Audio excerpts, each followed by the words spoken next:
Hello everyone, welcome to the Walk and Talk series. This is episode number 4, series 1, and I have an extremely special guest with me today, Carr. The energy is already for kind of leading up to this, coming to Manchester, setting up here have been unbelievable, so I know it's going to be a great conversation today. And yeah, just really looking forward to learning a bit more about yourself, giving power to your story as well, and I think it's going to be, like I said, a great conversation. So yeah, we'll set off walking. Yeah. I suppose, Sean, from my perspective, obviously, for those that don't know us, we went to primary school together, and we just mentioning obviously how kind of unbelievable it is to be where we are now. I know, it's crazy, and we just said that before we even started. Like back in the day, just thinking how crazy it is. Like went primary, didn't go high school together, still kept in contact. Yeah. And then just all the way through then, just like bits and bobs. But like, even though we left, we could just like catch up where we left off. Yeah. Do you know what I mean? Not a lot of people can be like that. Exactly that, and I think obviously we've both had our journeys through a lot of difficulty, which obviously we're going to come on to. But I know you as now bodybuilder training, Sean, training in MMA, PTing, being an amazing coach, an amazing leader to young people, from all walks of life really as well. I know you were someone who's helped me out of a lot of difficult spaces, which again we'll get onto. But tell me a little bit about Sean before the man you are today, obviously being in this position where, again, you're helping so many people, where you're coaching and you're leading and you're changing lives. Yeah, so where I work in Rochdale, Castleton, it's full contact, well, it's SBG. Well, I work in the SBG side, but I'm surrounded by like top athletes all the time, and like everyone's just like-minded. So that's probably helped me be the person I am today. You know what I mean? So I'm not on the streets or just being silly. And like my boss Stapes, like he's a great role model, and he just guides you in the right path, and he's always wanting everyone to do better. So that's like made me into wanting to help people as well. Do you know? But I've always been that type of person. Like I just love seeing other people win and do. You know what I mean? Like I just buzz. Just the energy of just seeing other people win and do well and help, knowing that I can help someone achieve their goal. There's now better than that. I think that that was obviously when we reconnected a few times. That was the thing. Again, I came to you when I was at quite a difficult spot, and I remember just from being with you, just having a conversation with you. We came down, we had a training session, didn't we? Yeah, it was it. And for about 2 hours, you were just drilling in positivity, and I told you for the rest of for 2 weeks afterwards, I was just in a completely different space, and I had been struggling for a while, and the energy that you gave me was ridiculous. I will never forget that. Honestly, it was a big thing for me. In terms of you.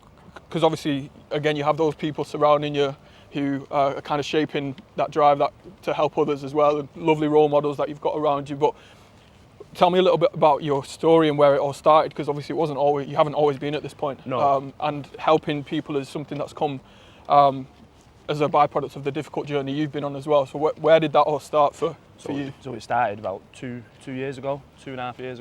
So when my Crohn's got really bad, so my medication just stopped working.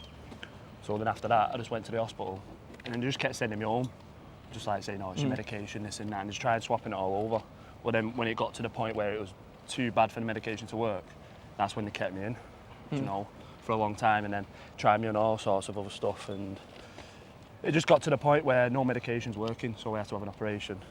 And then after the first time, I was just dead depressed, because I've just gone in from being 90 kg full of muscle, just enjoying my life, going out, drinking with my girlfriend all the time, just having a normal life. Yeah, and before that, you were doing quite a lot of sports. Yeah, you didn't know about the illness, did you yourself? No, not really. I had it pretty much under control, like, because obviously I've had it since I was 15. But like, you're just naive, aren't you? So you just forget about it. So you think you're better than it. Do you know what I mean? So I thought, I don't need any medication, and that's what I like. But when it got to the point where I was just passing blood all the time, that's when I started getting really worried. Like normally they just put you some on steroids and then you'll mask it, and this time it wouldn't. So they just kept me in for, the first time was about 12 weeks. 12 weeks. In hospital? Yeah. And then that's when I just deteriorated. But then after that, I recovered. You know what I mean? So I recovered then, but that was hard. So I just, the first So you'd done your 12, that was the first moment where you've gone through so the difficulty with that it. was the first time. So at that point, I just accepted it. I had to accept it. It got to the point where some people can like, "Oh, really? And you're going to have a bag." I was literally on death's door. I was ready for it. Like each week went on, I was just one thing after the other just went wrong, and I just accepted it. I think you know what I mean? Yeah. So it sounds like obviously you'd initially you didn't want the medication. You were trying to fight and push all that away, but after that 12 weeks, you were probably, well, it sounds like you were in a spot where you're just exhausted, and your ego, you were just tired, kind of, and that ego was put to the side, and you was like, do you know what, I'm exhausted. I want to go through with having the bag, which is obviously. I remember Mr. 8 just coming in, my surgeon, and just said, look, it'd be the best thing for you. But at that point, I wasn't bothered about like having any other medication or anything. I was like, just do what you want. And my girlfriend was sat there, and she was like, yeah, it's just the best thing for you. Just do it.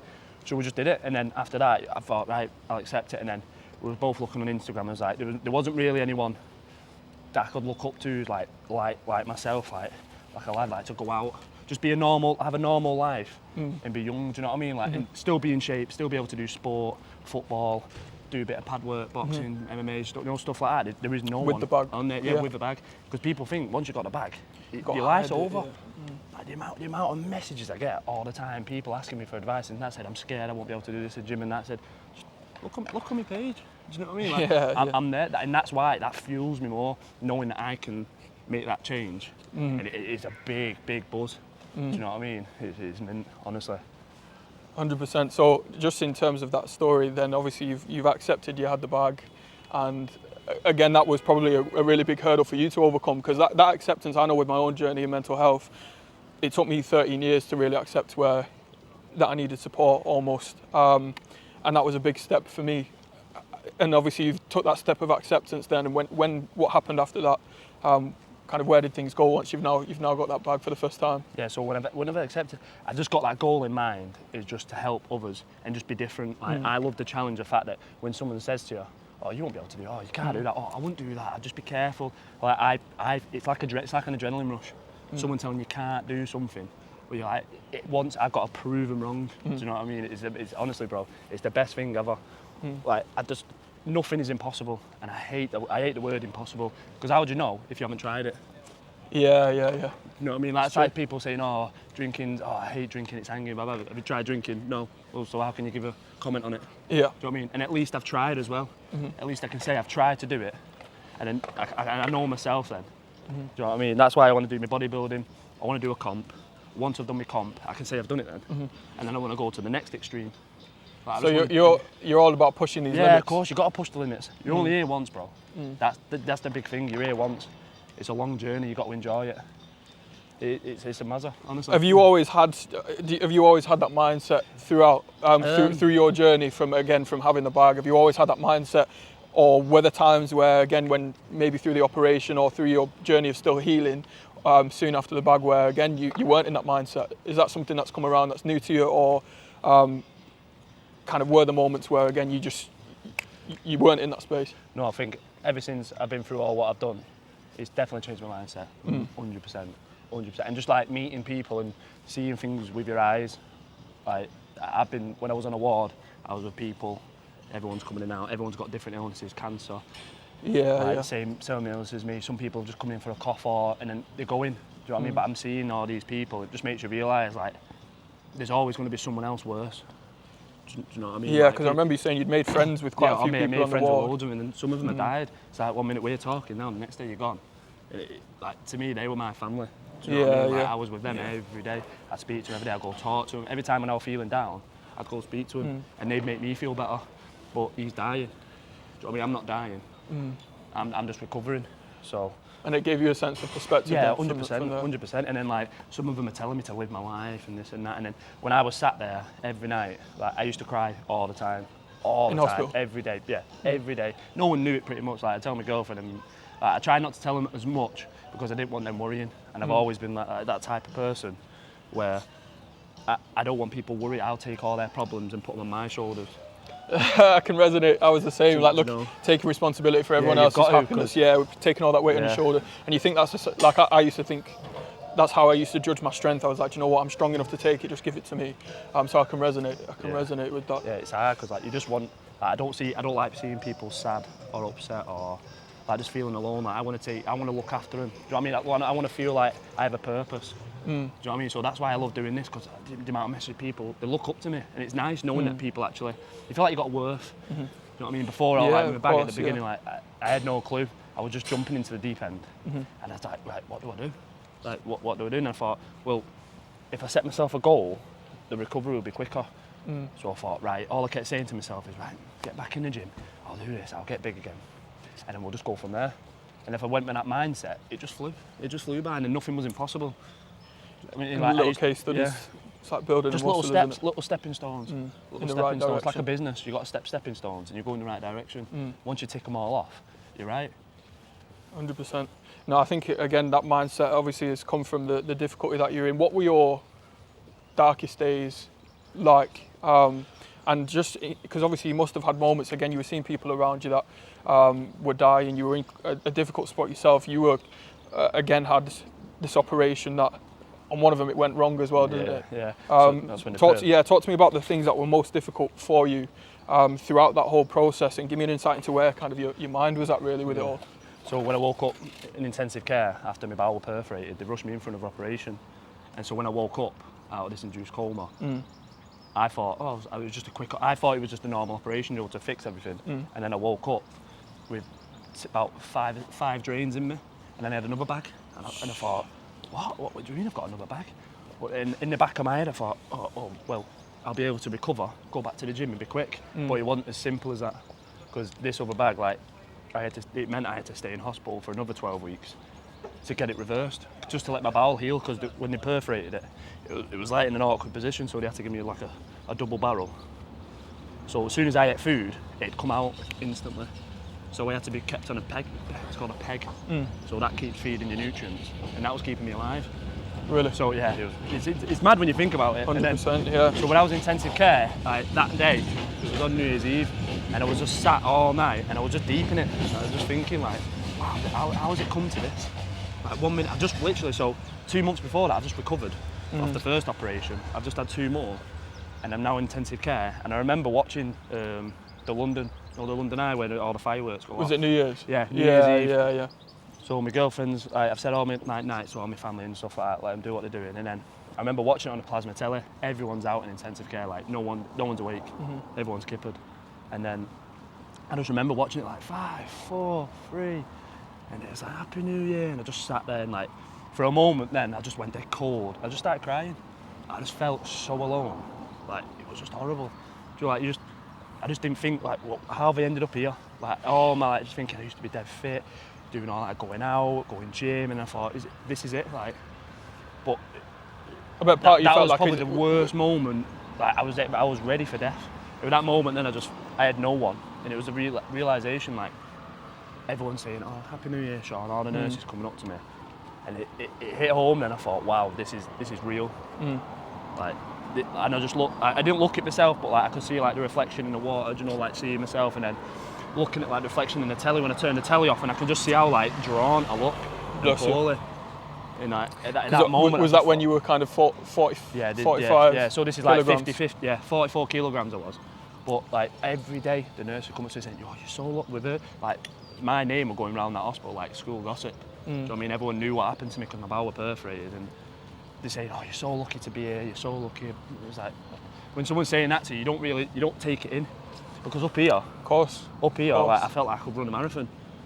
But when I stood up, I couldn't stand up on my own 2 feet. Do you know what I mean? For like a young lad, like it's mad. It's a massive change, isn't it? Yeah, because I could go squatting 100 odd key on the bar, and then now I couldn't even stand up on my own 2 feet.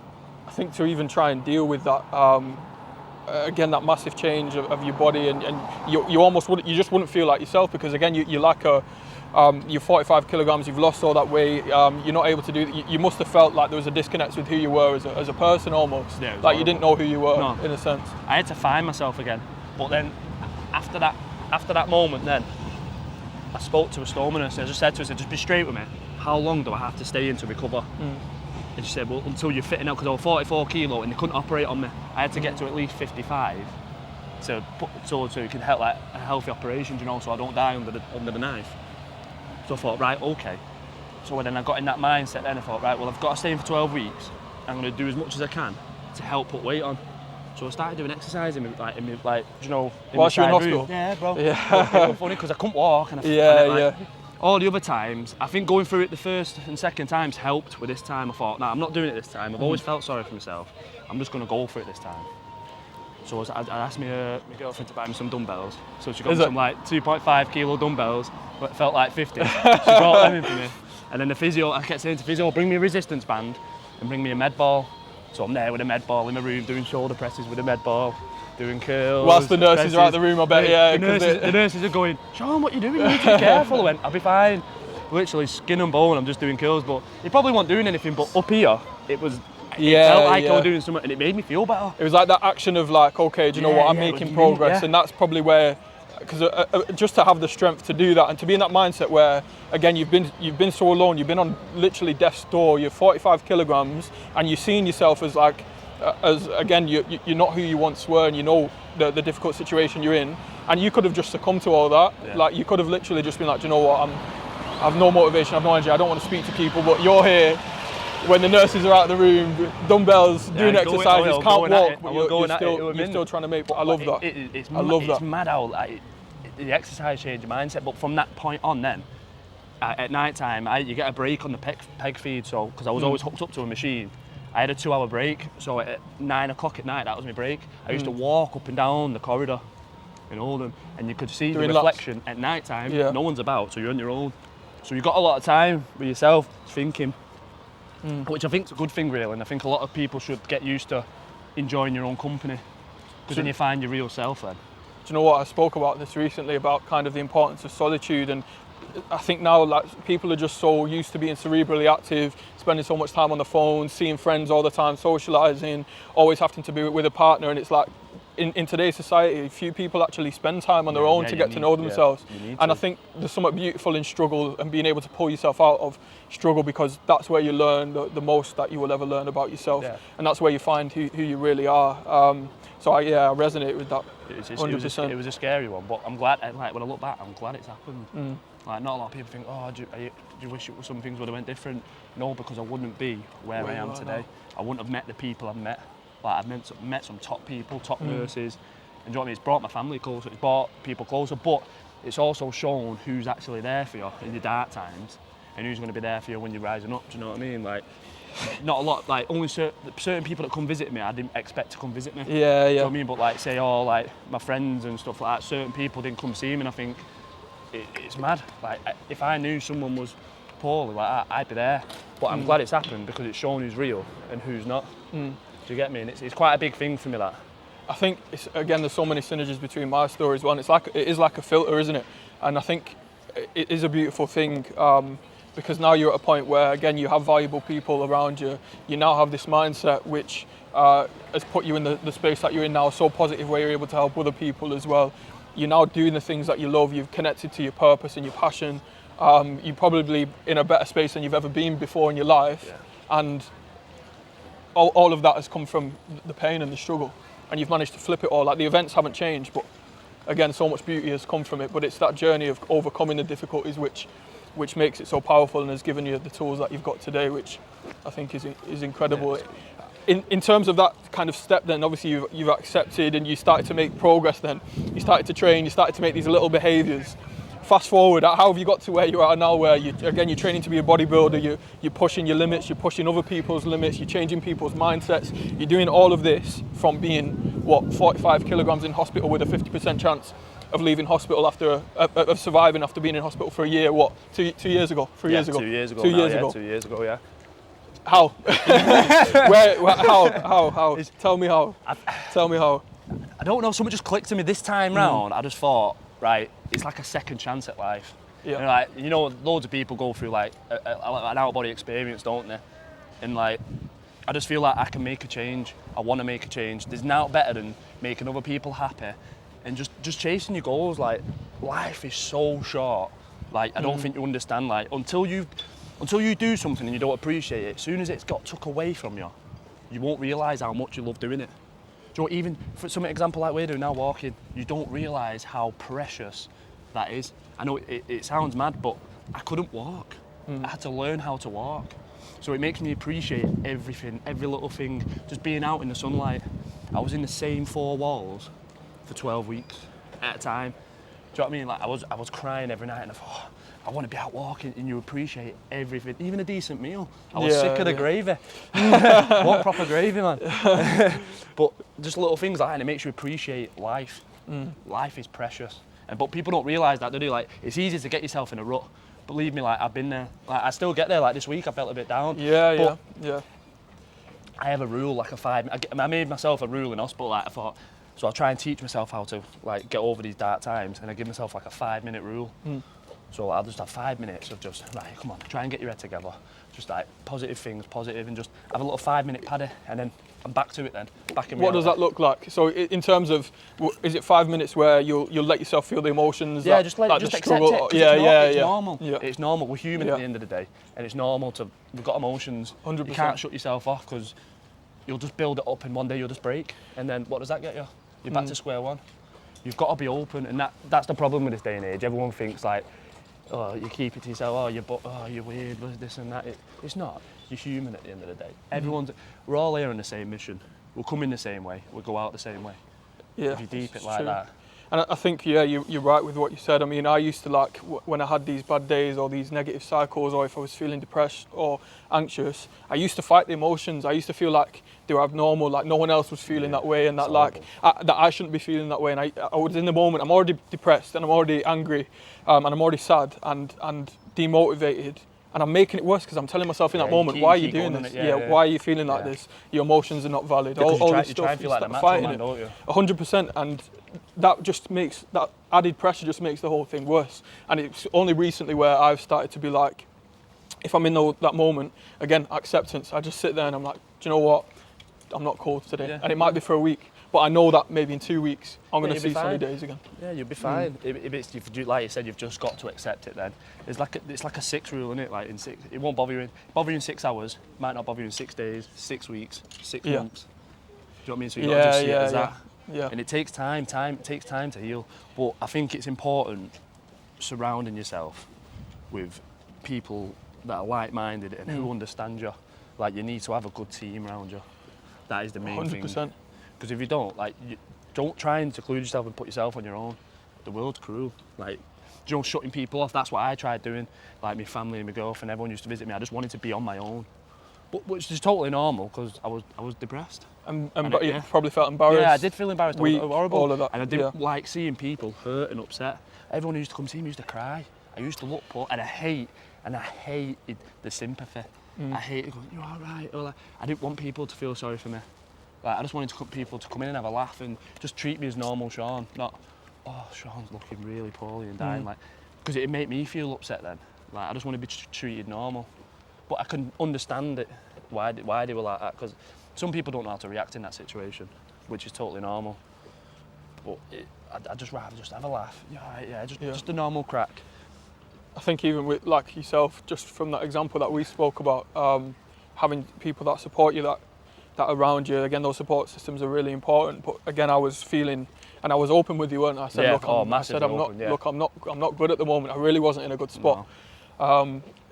I'd kind of been in a depressive state for a few weeks, and I just couldn't get myself out of it. And obviously, I opened up to you, and you was like, let's just go and train, and we'll go and catch up. We came down. We had probably the best conversation. We learned so much about each other. Yeah, because it's just to catch up, because we've not seen each other for years. We speak on social media, but like that face-to-face contact, but like we'll just speak and say, oh, those things, we'll catch up soon, ring you up, and we'll speak like that. Like a long-distance relationship. But then when we met, we just both opened up our stories, and then it hurt seeing you down like that. Because to me, when I look at you, I think, oh, Danny's doing well, Danny's smashing it here and there, and you're getting that perspective on social media, like, oh, he's winning life. But then when you come to me, and then you're telling me how you really feel, it upset me, because I didn't think that was.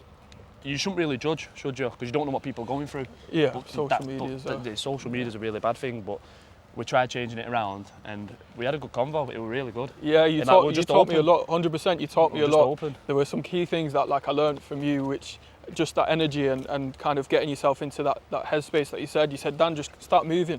Just get in the mornings. Put some positive music on. Jump around for a bit. Go crazy. I remember you saying every single day I wake up and I'm just larger than life, and I just get this energy going where I'll spend the time in the morning. I just psych myself up. Yeah, you go. Things like that. That was a key thing for me. I'm blasting the music. That was key for me. And I'm just going for it in the car, because you just got to get yourself psyched up. Get that energy going. Once you start that day good, you smashed it. So when we're big on vibrations and aura. You start the day bad, and you think about that bad thing, you're gonna carry on. Do you understand? So if I did something bad, I'll be like, oh, it is what it is. Carry on, forget about it, make something positive then. And then we crack on and we go forward. Rather than letting kind of like a 20-second moment Yeah. ruin a 24-hour Yeah, day. that's It's it. the idea of putting that to the side and then being like, "Do you know what, that's happened. It's a single event. Let me maybe feel it for 5 minutes or so, and then put it to the side and continue on." Spot on. And I think that comes with self-awareness, isn't it? Understanding kind of your own body, and just allowing yourself to again accept it and move forward, which is it's important. Obviously, when you'd been in this difficult physical state, you mentioned you started exercising, which was one of the key factors of you healing, along with obviously the acceptance. You started to work that muscle. How did fitness impact your mental health? Obviously, that's a really important journey you're on now, but how was that supported, and how did that play a part in your healing, really? So it just took my mind off things. Do you know, like I said before, when I was in the hospital bed in that little room, it was just me on my own. So to make the time went very, very, very slow. But when I exercised, it went quick. And also, what stuck with me when I woke up in intensive care, they operated on me twice in the space of 2-3 days. But bearing in mind, I was only, 50 kilo at the time? And that's very dangerous, but they said, because I was so fit and healthy, like before, my dad showed him a picture of what I used to look like. He said, because he was so fit and healthy before it, that's what's kept him alive, because my heart's so fit. So from that point on, I thought, well, if it's kept me fit and healthy, like fitness has helped me, it can help loads of other people. Imagine being dead fit and healthy and you have an heart attack or a stroke, and it just helps. Do you know what I mean? The recovery helps. Yeah. But like the mental side as well, it just kept me sane. It did just keep me sane. Like I had nothing to do watching telly. I just feel like it's a waste of time. You just sat there watching telly, and you start thinking your own thoughts. And you get into a bad rut, and then you're just back to square one. It's that kind of positive behaviour, isn't it? You started to it was like an act of self-love, isn't it? And like, do you know what, I'm going to put myself in the best position possible. And you mentioned about how in the operation that actually was part of the reason why you're still here today, in a sense. Massively. Yeah, massively. It was scary. Like you said, if it weren't for being so fit, I'd be dead. Do you know what I mean? Hearing that, it's like, oh, it's a big shock. Do you know what I mean? I might not be here if it weren't for me training so hard, and like back when I was younger, if my dad didn't get me into fitness, maybe the outcome would have been a lot different. Do you know what I mean? I might not be here today. Yeah. How does it support you now then, from a perspective of looking after your mental, just in terms of your mental health in general? Give me an overview. Do you have bad days? Have you suffered from depression, anxiety? Yeah, of course. Like you have a bad day most days. Some days you have it bad, but like I said, like back to my 5-minute rule, I'll do something and keep my mind busy. I've got to keep myself busy and keep going. As long as I've got a goal in mind, I'm all right. I can't just stay still. I've never really sat down like my girlfriend always says, just chill out. I said, I can't chill, because once I sat down and not doing anything, my brain starts overthinking. So I've got to keep on the goal, keep on the move, and keep going and going and going. Regaining that control. Yeah, you've got to. I just can't. I think that might be like a bit of a PTSD where, because I was sat down for so long and doing nothing, maybe my body don't like it and it starts panicking. So I've got to get myself out there, go on a walk, we'll go out, go shopping, or do something to better myself. Like I'll go train. Like when I train, I'm in the world on my own. Like that's my time. Like the world doesn't exist. It's like weird. Meditation. Yeah, it's weird. Like I just feel free. Like it's like when you're in the studio and you're singing or making music, so you express yourself. I'm expressing myself, lifting. It just makes me feel just so much better. I bet for you, that's like one of your proudest things. Obviously from 45 kilograms, how much do you weigh now? About 87, 88. 87, 88. So you were 45 kilograms. Yeah. You've had nearly doubled two it, operations. really. You nearly died. And now you're in a spot where through fitness, through again pushing your own limits, through getting back on and training like you have been doing, you're back up to nearly 90 kilograms. And I think from a performance perspective, you're probably performing better physically than you were before. Massively, physically, mentally as well. Like I'm pushing. I'm more driven. Like before, I was just doing it for the sake of it. I didn't really. What I used to do, I used to say, right, I'm going to do this, and then whilst I'm doing it halfway through, I'll go, right, I'm going to do this instead. I just kept going from one to one to one to one, and I couldn't make my mind up in what I wanted to do in life. I was just lost. Whereas I think most people these days, they all feel the same. Like they just feel like they've got no purpose. And I kept saying, right, I want to do my bodybuilder, right, I want to do MMA, right, I want to do boxing. No, I want to do wrestling. No, I want to be a runner. Do you know what I mean? I just kept changing. And then that was the problem. I didn't focus on one thing at a time. Whereas this time round now, my one goal is just to help and motivate people and coach people in the right direction. And then I'm just going to go with the flow and see where it takes me. Do you feel like your purpose has found you? Yeah. Do you feel 100%, connected with the purpose now? And before I was looking for it. Now trying to find it. And then I thought, no, I'm just going to do what I love. And now I found something I love and I'm passionate about. All the pieces are coming together like a jigsaw. Do you know what? It's key that you say that, I think, because there's kind of like an understanding in society, like go and find your purpose. Yeah. You don't find it. How can you say that? Like, go from school, you got to go uni, you got to go college, you got to go uni. It finds you. But like, I've not done uni. I went college, but I did college to do my PT degree. But I didn't PT straight away. Like all my other friends and stuff like that, I didn't do it because I just didn't. I did it for a bit, but then I didn't enjoy it at the time because I was still young and I was just being stupid. And then it just took me to die and then realise like, right, I need to do it. I need to change people's life. I'm enjoying it. It's helped me. It's saved my life. So what is your purpose now? Why is it that you're on this earth? To change people's lives, really, Dan. Like when I was in intensive care, like from that moment on, I just knew. It's something new. Like something come to me. I thought, right, if I can change my life round, which I did, and just dedicated to fitness, I can help other people change their lives as well. And then, so as I've progressed in my work as being a coach, knowing that I can change people's mindset whilst teaching them how to train, it's the best reward ever.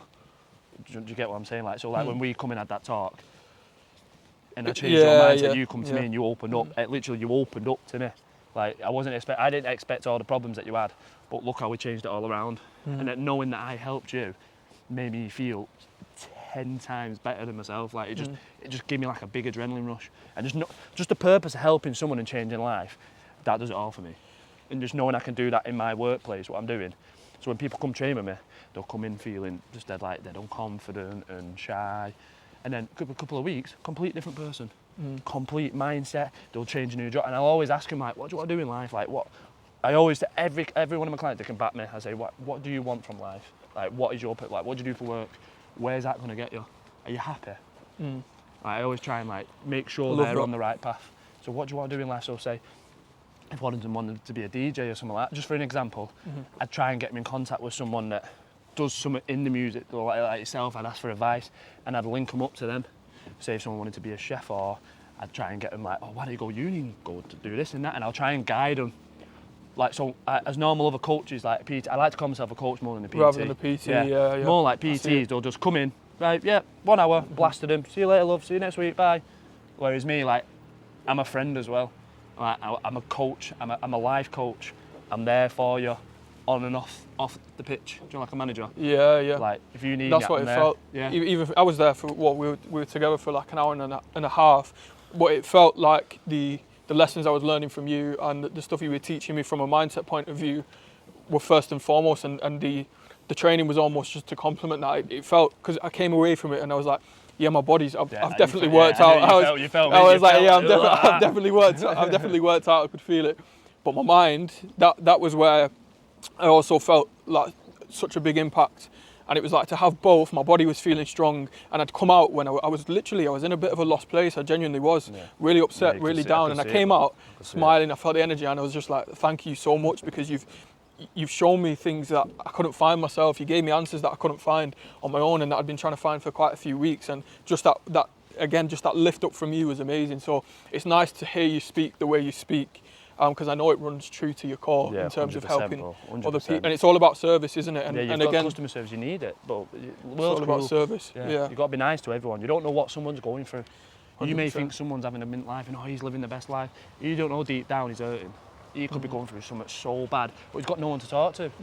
That's why you need to be nice to everyone. Everyone's on the same path. In terms of where do you see things going for you then? Where do you see kind of life taking you? I'm just going with the flow at the moment. So my next goal is just to get as big as I can. I want to do a bodybuilding comp. Keep working, keep doing what I'm doing. Opportunities will come my way. I believe in law of attraction. I just believe I'm going to be very successful in what I do. In the fitness industry, I just want to make a big name for myself with people with Crohn's and my colostomy bag. I want to make it normal. Like any illness, just make it normal and don't feel ashamed of yourself and what you've been through. Does that make sense? 100%, and this is something I speak about, is like owning your vulnerabilities, and people will probably hear me talk about it a lot. Of it. That's what's like for you now. those are the things, like your vulnerable areas, the things that have been most difficult for you. Those are exactly the same things that make you unique, that give you your power, that give you your story, the ability to help change lives, to also bring financial income. Like, once you own those damaged areas, which is what I say, those vulnerabilities, they become so powerful for you, and you're a prime example of that. And I think it's amazing to see you being on this journey, to have overcome everything that you've overcome, to kind of be stood today as this incredible version of yourself that you've built, this new version of yourself that you've built, able to change lives, able to support people, giving back to others, and have it running true to your core. For me, I think is amazing, and it's been a pleasure to speak with you, and I'm so glad that we've reconnected over this time as well. It's been good. I've enjoyed it. It's 100%. It's 100%. So thank you for coming on the show, and thank you for the conversation as well. Appreciate it, bro. Good to see you, man.